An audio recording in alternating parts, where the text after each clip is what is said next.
नाम लिखे हैं, बहती धारों का क्या होगा। शिव की गंगा भी पानी है, आगे जमजम भी पानी है, मुल्ला भी पिए पंडित भी पिए, पानी का मजहब क्या होगा। और कह दो इन फिरका परस्तों से कि सूरज नया बनाओगे, और एक हवा में है साथ सबकी, कि हवा भी नहीं चलाओगे। नस्लों का करती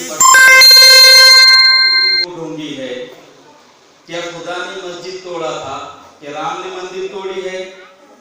अपनी तकरीर में कुछ इस तरह के अपने जज्बात यहाँ पर पेश करने के लिए पंजुम जमात की तालिबा मुस्कान को कि वो यहाँ आए और अपना हिंदी में भाषण पेश करें। अरे ऐसा मत जोया रुक।